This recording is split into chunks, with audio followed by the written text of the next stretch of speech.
যুক্তরাষ্ট্রের নবনির্বাচিত president Donald ট্রাম্পের নজর পড়েছে পানামা খালের দিকে। যুক্তরাষ্ট্রের আন্তর্জাতিক বাণিজ্য প্রশাসনের তথ্য অনুযায়ী আমেরিকার বন্দরগুলোতে যাতায়াত করা জাহাজগুলোর 2/3 বেশি জাহাজ ব্যবহার করে পানামা খাল। অভিষেক অনুষ্ঠানে প্রয়োজনে পানামা খালের নিয়ন্ত্রণ নেয়ার হুমকি দিয়েছেন ডোনাল্ড ট্রাম্প। অবশ্য এর পরের দিনই ট্রাম্পের হুমকির বিরুদ্ধে জাতিসংঘে আনুষ্ঠানিকভাবে অভিযোগ জানিয়েছে পানামা। ট্রাম্প যদি সামরিক শক্তি ব্যবহার করে পানামা খাল দখলের চেষ্টা করেন, তা হবে যুক্তরাষ্ট্রের কয়েক দশকের নীতিবিরুদ্ধ। যুদ্ধ করাটা ট্রাম্পের ব্যক্তিগত নীতিরও বিপক্ষে, কারণ তিনি দীর্ঘদিন ধরে মধ্যপ্রাচ্যে মার্কিন সেনাদের যুদ্ধ করার বিরোধিতা করে আসছেন। তাই হঠাৎ যদি তিনি পানামা খাল দখলের জন্য একটি বড় রকমের যুদ্ধ শুরু করেন, তা জনসমর্থন আদায় করতে পারবে না।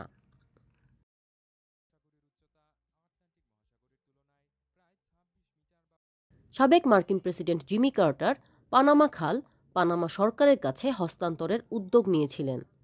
পানামা খাল চুক্তি যুক্তরাষ্ট্রের সিনেটে পাশ হয় 1978 সালে। জিমি কার্টার এই চুক্তির পক্ষে সিনেটের 2/3 বেশি সদস্যের ভোট আদায় করতে পেরেছিলেন। ওয়াশিংটন যেহেতু তখন পর্যন্ত মধ্য আমেরিকায় আধা ঔপনিবেশিক নীতি অনুসরণ করত, তাই জিমি কার্টারের পানামা খাল ফেরত দেওয়ার মধ্য দিয়ে ওই অঞ্চলে যুক্তরাষ্ট্রের নতুন যুগের সূচনা হয়েছিল বলে ধারণা করা হয়েছিল।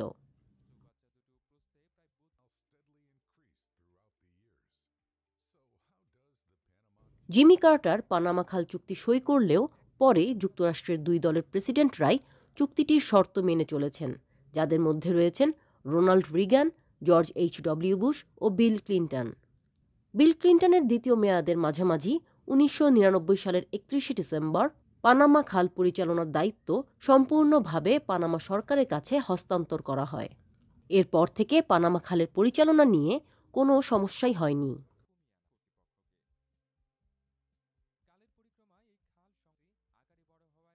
শপথ নেয়ার আগে গত ডিসেম্বরেও পানামা খালের নিয়ন্ত্রণ নিয়ে হুমকি দিয়েছিলেন ট্রাম্প।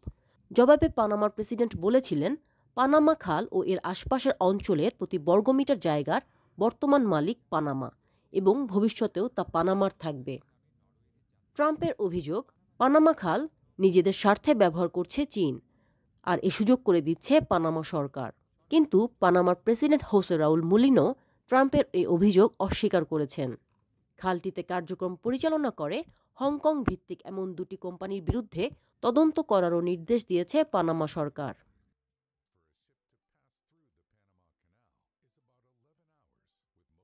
হুমকি অনুযায়ী পানামা খাল দখলে ট্রাম্প যদি সামরিক শক্তি প্রয়োগ করে, তা গুরুতর যুদ্ধে রূপ নিতে পারে।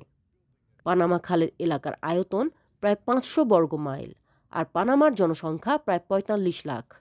খালটি দখলে নিতে যুদ্ধ শুরু হলে যুক্তরাষ্ট্রকে প্রায় 90,000 সেনা মোতায়েন করতে হবে।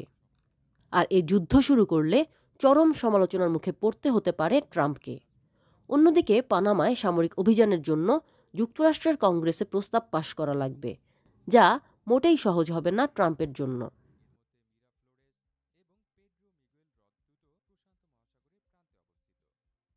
পানামা খালের দখল নিয়ে যুদ্ধ শুরু হলে তার ধাক্কা বিশ্ব অর্থনীতিতেও পড়বে।